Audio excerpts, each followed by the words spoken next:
All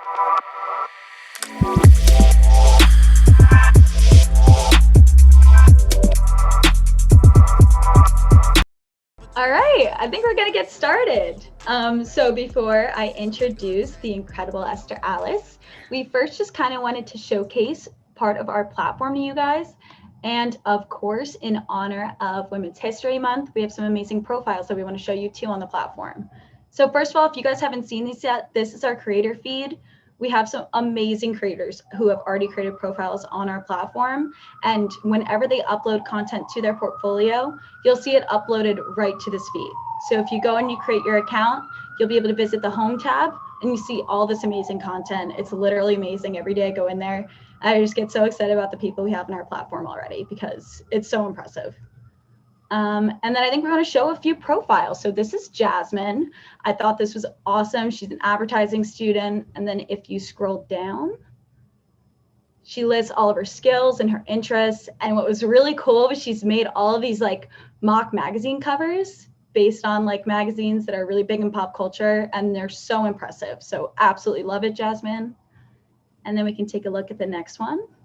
This is absolutely amazing. She's an apparel design student. If you scroll down, I really loved how she was able to showcase a storytelling project. She included music, she included a plan, perform, monitor, and reflect sections. So you can actually scroll through all of these and interact with her website right within her profile, which I thought was such a creative way to structure her portfolio. Yeah, so cool. And then for the last one, Simone, this is amazing. I just wanted to showcase. She has a different major than a lot of our normal content creation kind of majors on here, but her content is still amazing. So I thought this was so great to be able to show. Her caption for this one was that she had already finished, the picture on the left, she had already finished her photo shoot, but they stopped on the side of the road and got this picture, which is just wild to me that people are that creative, that they're able to just stop on the side of the road and get this level of content. So yeah. Those are kind of like the profiles we want to show you guys today. I'm going to hand it off to Estheralice, but before I do, I just want to talk about how much I love Estheralice. She was one of the first members of our platform, and she has just constantly amazed me by how she was able to take the challenges of the pandemic and turn it into this amazing creative project and develop so many skills. Even from when I met her to now, she has grown her talent so much and continues to every day. And personally, as someone who just purchase a new camera, I'm very excited to see how she's creating this level of photography at home. It's wild to me, but she's going to kind of run through some different pictures that she created right from her home with people in her home and objects that are very unexpected for this type of content and show us how she does it. But I personally cannot wait to see it. So it's all yours, Estheralice. Thank you, Kayla. Hi, everyone. My name is Estheralice Lopez. Most people would just call me Esther, but Estheralice is how you pronounce my name. I'm originally, actually, I'll get into about me in my presentation, but thank you all for coming. I am very excited. Please feel free to stop me along the way if you have any questions, whether for clarification or just more about how I got a certain image. I love to share. And yeah, so I'm going to share my screen, and all the pictures that you see here, besides the ones at the end, are I created myself. Most of these did come out during the quarantine era, and I, for the most part, do a lot of work from home. And I've used, like, during when, you know, everyone got sent home and stuff, that was probably one of the earlier stages of my photography career. And so I just was really resourceful in the ways that I see things and the ways that I incorporate objects, daily objects, into my photography. But this is just, I really want to create a space where you can really just start to look at things in a very different way, very inventive way. So this is my Developing a Creative Eye from Home workshop. This is a picture I took. I don't know how many of you were able to see my TikTok, but the framing of like a clear glass with like just some water with a flash coming through is how I created this bad boy on the right. But just to get started, a little bit about me. I wish I could see you guys. Okay, I can see some of you. A little bit about me. My name is Estheralice. I use she, her pronouns. I'm originally from Miami, Florida. I'm a first-generation college student. I'm half Colombian, half Nicaraguense, and I'm a first generation American. So both my parents came to this country when they were younger. I'm currently a junior at Syracuse University studying photography in the SI Nihas School of Public Communications. And if this means anything to you, I'm a Scorpio sun, Gemini moon, and a Capricorn rising. Fun stuff, I know. So the way I really want to structure this workshop is to really have a discussion and just really talk about, like, you know, how much we know about photo and photography and just, you know, these creative realms, and really dive in deeper in terms of just like, you see an image, and I think this can be applied to just photography in general. When you see a photo, you want to kind of figure out how did that artist do that? You know what I mean? Because if you ever find yourself in a position where it's like, I remember this picture, I want to kind of replicate it or mimic it, you'll know how to do that as well. So there's just several components to this workshop. So very hopeful that you are able to take something away from you after our session together. But the first image I have for you is this picture that I took. Kind of unmute yourselves. You don't have to raise your hand or anything. But I kind of just want to hear how much you do know, don't know. But when you see this picture, kind of where do you think the components of this is coming from? What do you think I used? Anyone's willing to unmute themselves and share. I'm really curious, kind of what you were able to use for this. What did you use to funnel that picture? Like, oh, well, you're gonna tell us, but I'm just curious to find out. Like, I know nothing, but I'm very interested in seeing like kind of what you use to funnel, and then how you like mess with the shutter speed to be able to get like such exact images of that light. Awesome. That is a great question, Kayla, and it is a perfect segue into what, like, this picture, predominantly what I really want to focus on is camera exposure. And so obviously camera exposure is your ISO, your aperture, your shutter speed. And so what you see here is you have two different light sources. You have a LED strip lights is what's causing the dots that are happening around the image. And then you have a flash from an iPhone with a colored gel on it coming in, hitting his face. So the light that you see on his face is not actually coming from the light that's inside. And then the way I funneled it was I used this old cardboard box that I had lying around from like a tripod that I bought. I attached like the strip lights to the corners of it, I had my friend kind of turn the box as I was taking the picture. I'd made sure to slow down the shutter speed to about 1/5 of a second to really get the dragging motion of these lights. And took a lot of trial and errors. I can guarantee you this was not like a one and done kind of picture. He was turning that box for quite a few rounds before we finally got this image, which was a very exciting piece, which was one of my first images that I felt really proud of. I've only been doing photography for about 2 years, less than 2 years at this point. So I'm still very new at this. All this information that I share is just stuff that has worked for me, and that I hope that wherever you are in your creative career, you can find some form of insight in. But this was like one of those first pictures that I was like, oh my gosh, that's so cool. It was a very exciting time. So that's kind of how this image came to be. So something I do want to emphasize, it's like something as simple as like a cardboard box, creates this tunnel effect. And you could have used, if you take a box and you like point it at something, like there's so many uses that you can use it for. Doesn't have to, replicate something like this, but, playing with lights, adding in lights to that box, or just having it to really center focus like your image is something that would also, bring something to the stuff that you're making.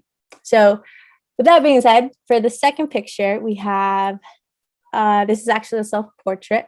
So a few elements that kind of came out of this. Well, first, I kind of want to hear like, what elements do you think I used to create this picture?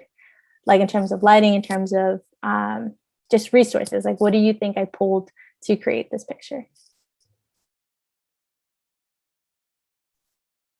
It kind of looks like what you showed in that TikTok of like spraying water on glass or something. Awesome, Emma. Exactly. So this is actually a reflection of a mirror. And so something I really want to emphasize is reflections.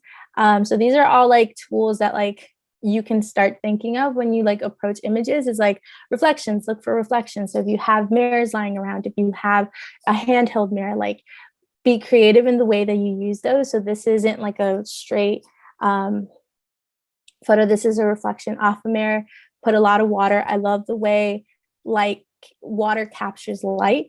And so I spritzed down the water so many times with a little spray bottle. I had, again, LED strip lights. LED strip lights, if you're like looking for something to do, looking a way to push yourself creatively, I highly, highly recommend. Like, yes, they're great in your dorm room or they're great in your college room, but I highly recommend to just play with color, to play with light, and just to see the ways that you can use just a string of lights and what you can produce from some of them, because that's something that I really used when I started, taking these pictures from home. So yeah, this one, I had a camera stabilized like on a chair, because at the time I didn't have a tripod, pointed it at the mirror. And then I just, again, these are self-portraits because I was like, what else can I do at 3 a.m. during quarantine? Let's make some images. So I made this kind of inspired by like some not horror, but like some movie type-esque film, because that's something I potentially want to do in my career, is like create images for movie brands, movie titles, and stuff like that. So that's how this one came. So I just used mirror, LED strip lights, water, a self-timer, which is hard. Using self-timer is really hard, I figured. But again, this image wasn't just a one and done. It very much took several tries to get. So for our third one, we have this image. And again, similar to the past two we've done, what do you think the approach was for making this image? What do you think my light source was? What am I using to create the color effect? How many light sources do I have? Take a guess. There are no right or wrong answers. I mean, there is, but we don't need to focus on that.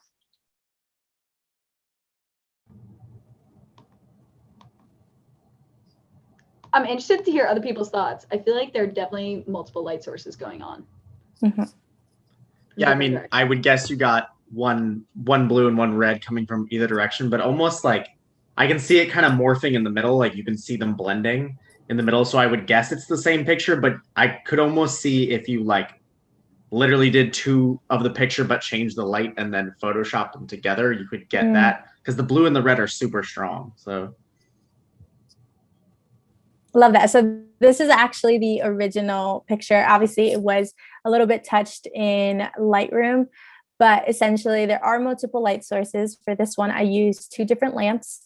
And then I have a flash going on underneath her, which is what's catching the light from she has like this glitter underneath their eyes, and that's what's catching that light. But I have like these, and perfect, because I had them here and these cups are gone. So I have these cups that are very pigmented.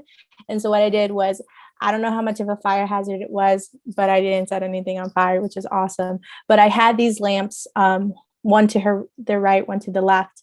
And then I had the cups placed over them. And that's where you get the red and the blue. The blue was a little bit wasn't as vibrant. So I did bring up the blues in this image.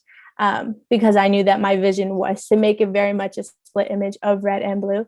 And then I wanted something more of a whiter light to come in from the bottom to give it something, so to make sure that her face wasn't sitting in the dark. But that's how this image came to be. So again, 2 different lamps. So thinking of light, right? So thinking of what can you use as a light source? You don't need to have this, big strobes or these big soft boxes and stuff. You can very much just use a lamp or LED strip lights or literally a flash from your phone. The flashes on these things are incredible, and produce enough light to really create some really cool images. So this is another one of those images really early in my, photography portfolio, where it was just like, can't believe I did that. That's a really cool image that I'm still proud of now. So very much just what the approach is. How can you look at an object that you have and be like, oh, if we put these together, we can make an image like this. And again, something I love to reiterate is this was not a one and done. This was very much trial and error. Made a lot of bad photos before I got this one. So, the process of creating is very much that you're going to go through a lot of bad images before you really get your good ones. So something I really like to emphasize is to keep trying, keep pushing, keep putting in that effort, and you'll get stuff in the end. You'll get really rewarding stuff from it. So this fourth image is a fun one. This is another image I took during quarantine. This is kind of two objects, I want to say. But what do you think the light source is? What do you think is making that red effect, that red color effect? Just thoughts. All thoughts are welcome.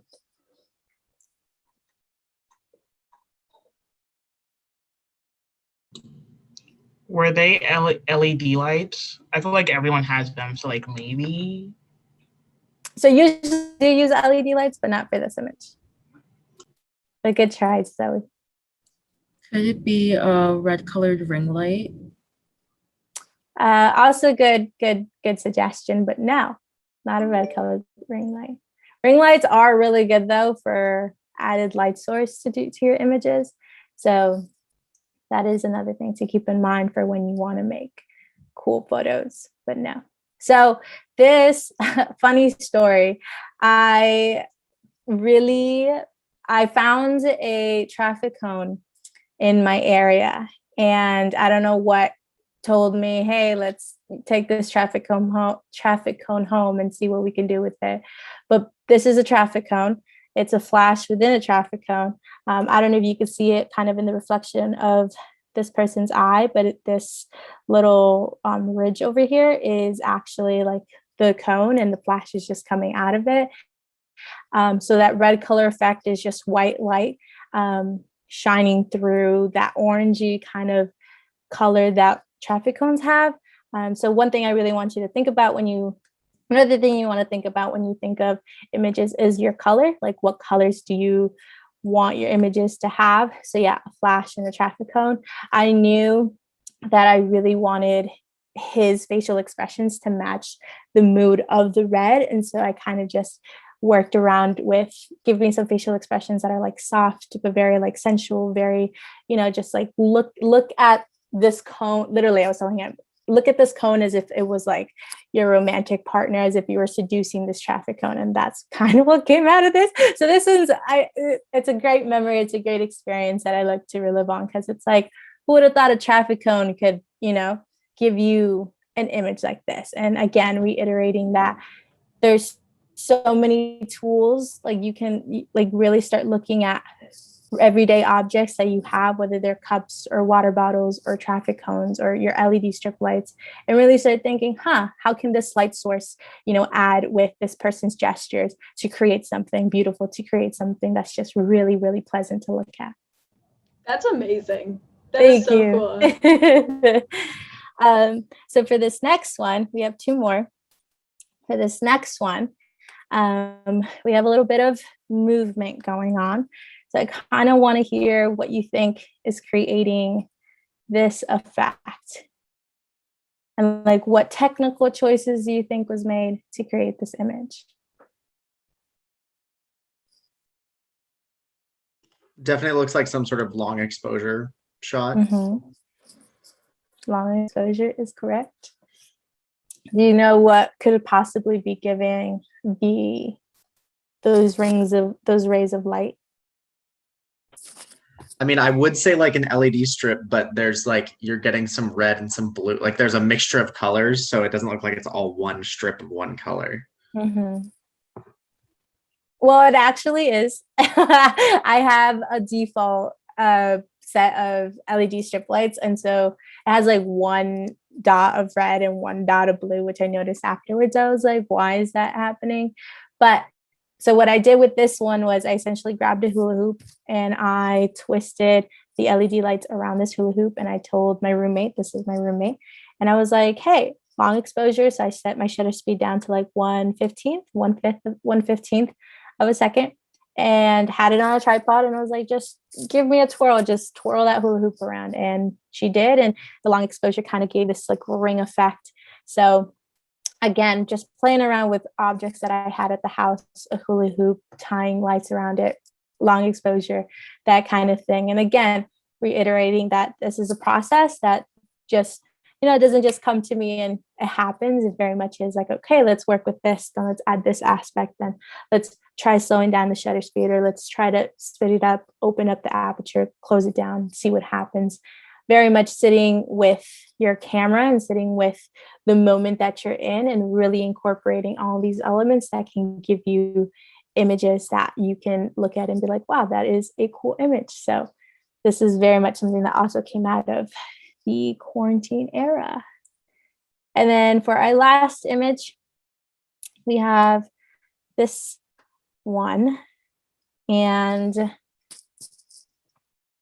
just any thoughts as to how you could possibly get an image such as this one?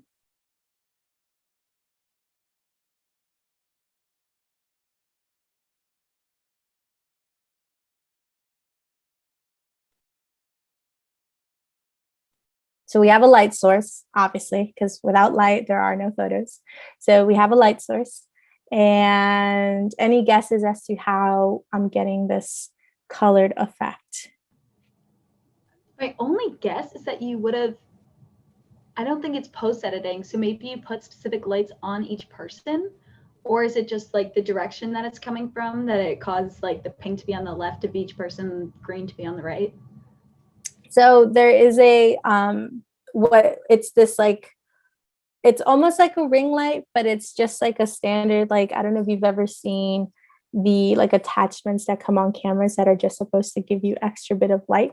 I attached it to, not my camera, it was just like set up on like a kind of a side table. And I put on two colored gels.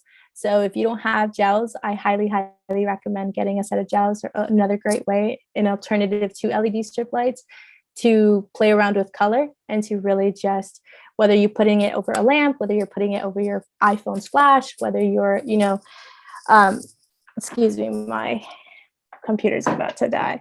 Sorry. Whether you're, using it over a flash, or you're using it over a lamp, or whatever it may be, whatever your light source is, colored gels are a really great way to kind of change the light of your image.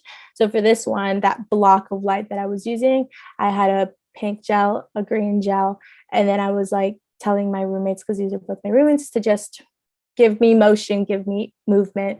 And this is kind of what came out of it. And in many ways, when I look at it, I'm like, oh, it's just very like green representing this person, pink representing this person, and how the shadows really come into play. So something I want to emphasize is shadows. When you take pictures, emphasis, like, look at shadows, look for shadows. What shadows can you create from either your own or from that of another person? Whether it's the middle of the day, bright sun at noon, giving you those harsh shadows on the floors, like, what can you create out of that just from being in that space?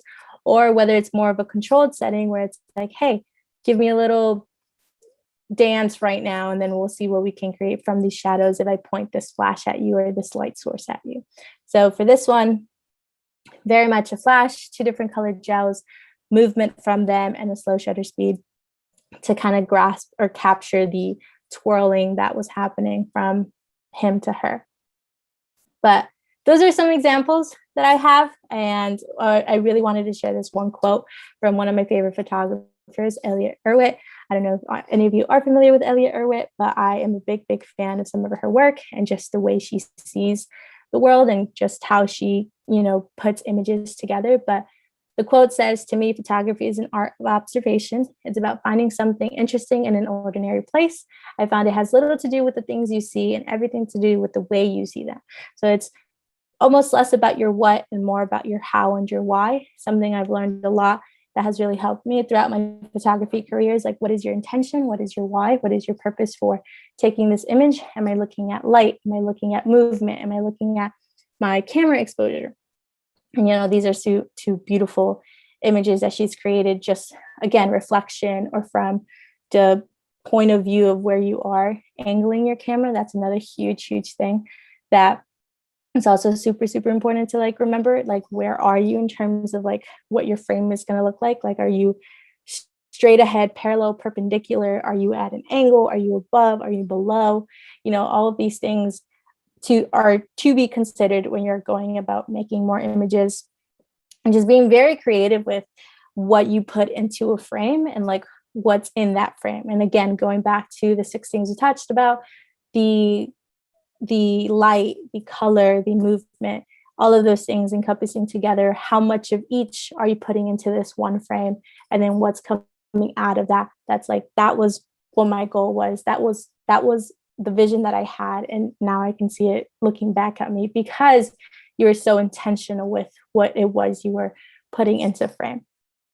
So with that being said, I have 3 goals for all creatives here, whether it's you're a photographer, videographer, whether you're a designer, whatever it may be. I think 3 things that have really helped me just push forward in my career is to really just, first of all, expose yourself, like what has been made in your respective industry, what work have you found that you find beautiful or inspiring, like spend time with work and art that has already been made that you aspire to do, and really collect that and really gain a vision for yourself, and therefore a style for yourself that will then become unique to you, that then will set you apart from other creatives in the industry and really differentiate you from the rest of the competition in a way, because you're so familiar with, I already know what exists and I already know the type of stuff that I want to create that's either different, similar, or an enhancement of what you researched and collected. The second thing I really want to mention is like, have fun and break the rules. Really experiment with, like, something I really appreciate about this field and just this art form is that you can really do what you want with it. There are rules, but you don't have to confine yourself to those rules. Very much experiment with objects and like, light and color and movement and all of those things. Like, what new object or technique can you use to make a new image, or what styles or mediums do you like working with? Is it more so photography? Is it more so, with writing? Is it more so like a podcast style? Like, what is it that really intrigues you and motivates you? And then how can you step away from the confinements and limitations that have been put on those areas, because there's so much that you can do. It's like, again, thinking outside the box and really putting yourself in a position where it's like, let's look at this in a non-traditional way and see what non-traditional way I can go about approaching this, and then see what comes out of that.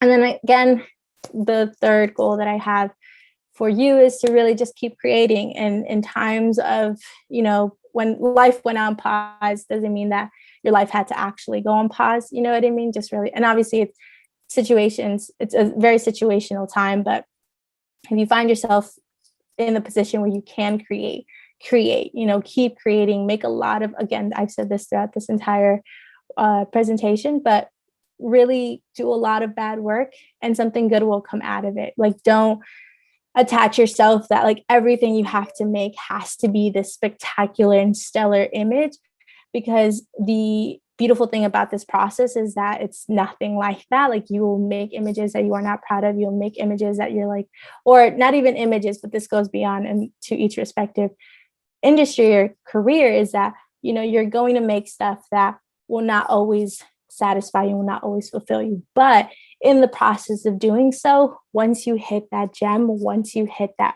one image, that one video, that one, piece of writing that really moves you, and it's like, that's it. And all of that work will make that moment, that gem, just as special as if every single attempt was an automatic win. Obviously, we love to win, but there's a beautiful part about that process of just trial and error and really pushing yourself to keep going, even if it doesn't go the way you want it.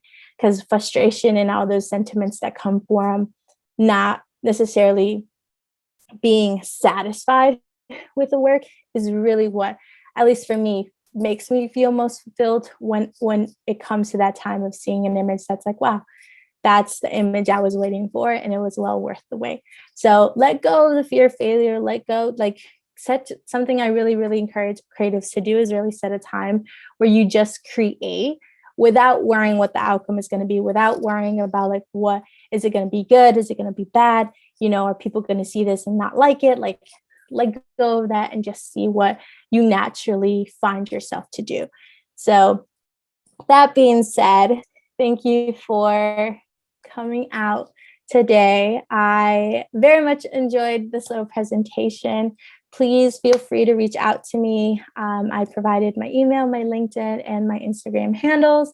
If you have any questions, if you want to chat and look at portfolios and images, if you have a project or an assignment that you want to further and develop, and you want another, photographer's perspective, like, reach out to me. I am more than happy to be a resource to you if need be, but just really wanted to share a few tips or a few experiences that I've had that have really helped me just continue to create images and continue to further my process in photography and, eventually project into my later career. But I'm going to stop sharing my screen.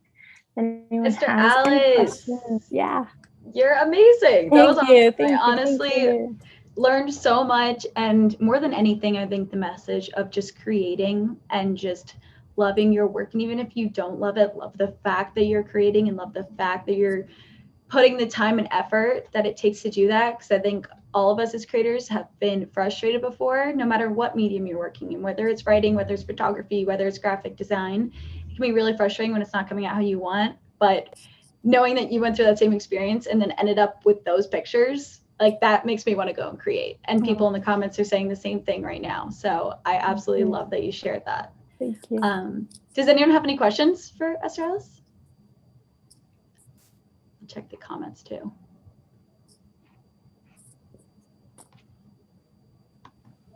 Or comments.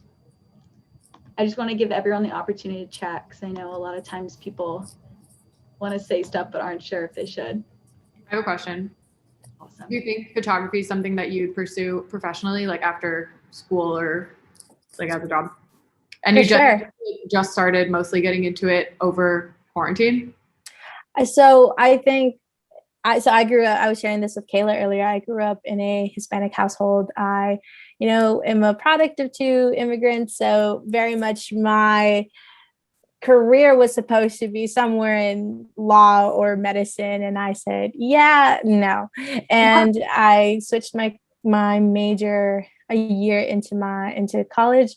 And it was really a risk. I didn't tell my parents until after the fact. And I was like, hey, I switched my major. I'm a photographer now. And in many ways, they didn't understand what that meant.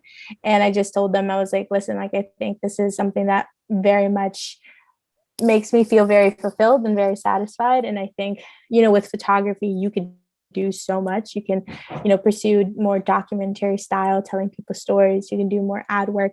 And something I really, really want to do is work for publications. And I'm currently working on a project about defying like what standards of beauty society has convinced us to believe are true, and like where our insecurities come from and why. And a lot of it being because there's such a lack of representation in the media for different body types, and not just body types, but it's like, if we think about stretch marks or body hair or, crooked teeth, you know what I mean? There's just so many things that like have developed into insecurities because we've molded what a perfect person looks like. This is going a little bit on a tangent, but I really like sharing this because it's like in my 2 years, obviously I have a lot of time to grow the technical part of it, but I have a lot of stories and messages that I'd love to like just really touch on and really work on. And I think that's really what's motivating me to, stick through it. I know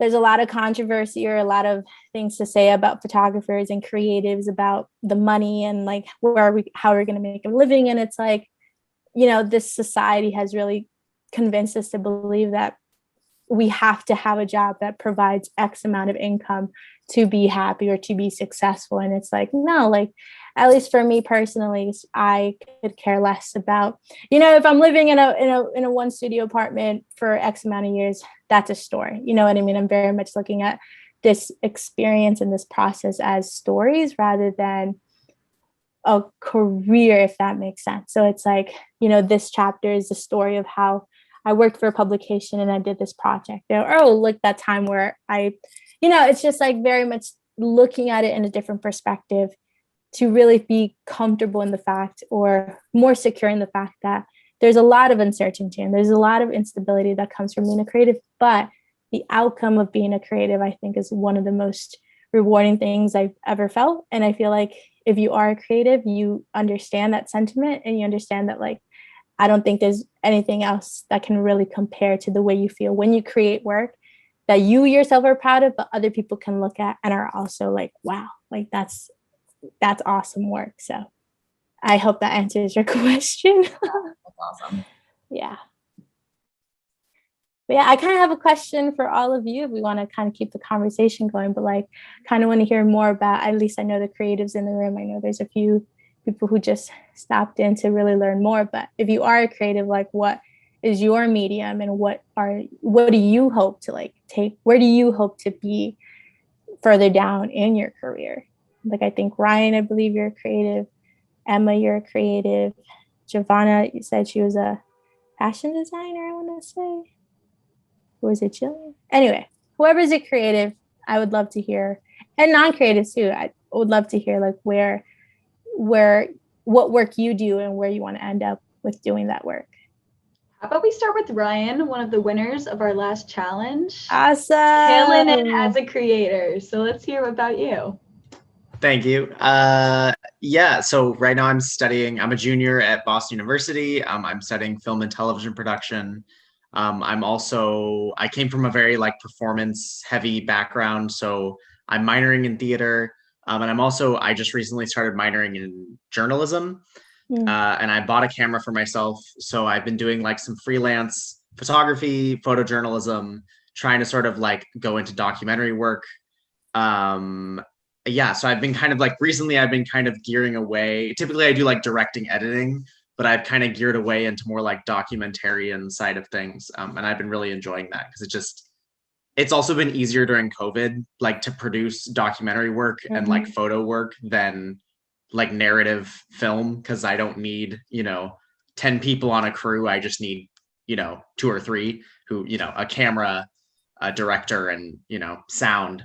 So that's been kind of the route I've been going recently. But yeah, I just recently got a camera like a few months ago. And I've been kind of doing the same thing, just kind of messing around, seeing what I can make in my apartment and just around the city. So yeah. Awesome. Do you know like what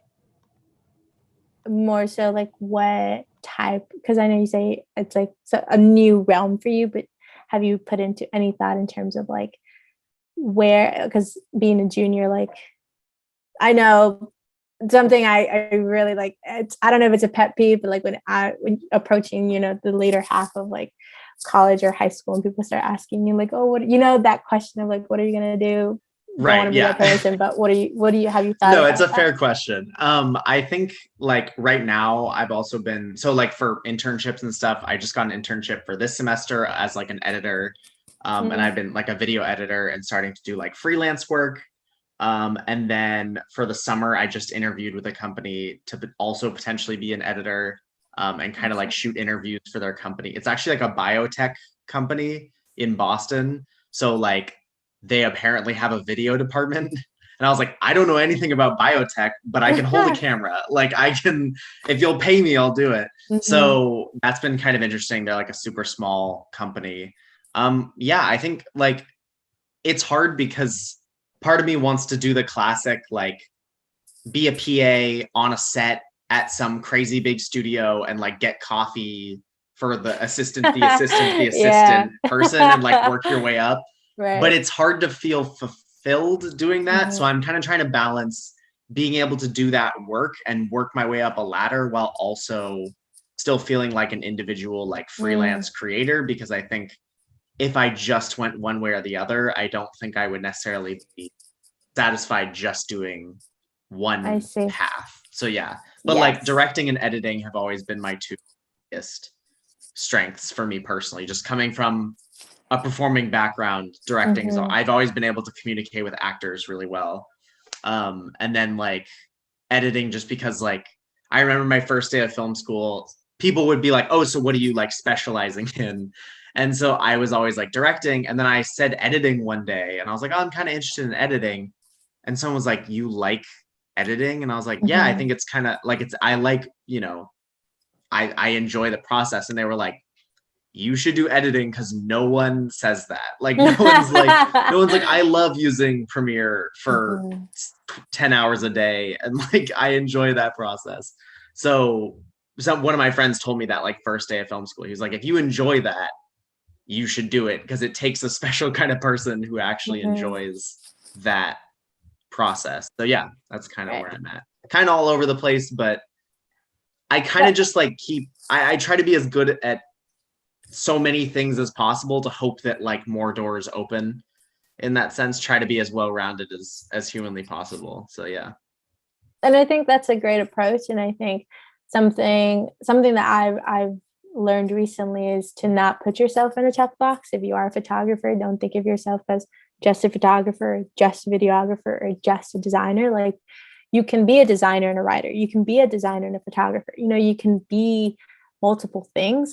So the fact that like you are going about this in a very like multi-dimensional way is very, very, very good. And in terms of like what you bring to the table and what value you have, you'll definitely have more value in terms of what you can provide someone compared to someone who's just always seen themselves as, I only take pictures or I only make videos. You know what I mean? So I think it's a really great approach that many of us should have. And I think that's where I'm at right now, is like, okay, I know I can take images, but what else can I do? What else, you know, can I bring to the table? So that's something I've definitely have been sitting with. So thank you for bringing that up, because that's what that reminds me of.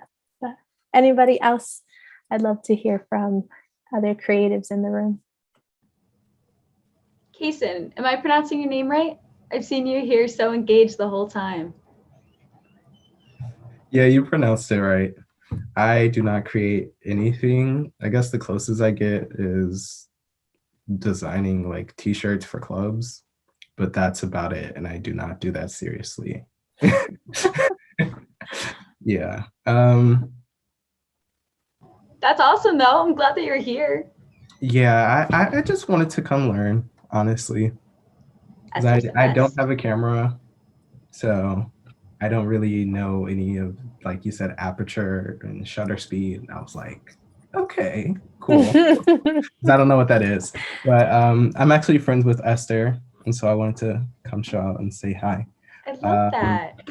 But yeah, as far as my career, I don't have anything I'm actually passionate about right now. So we got time. We got time. We got time. We want to unpack that, Casey. We can unpack that.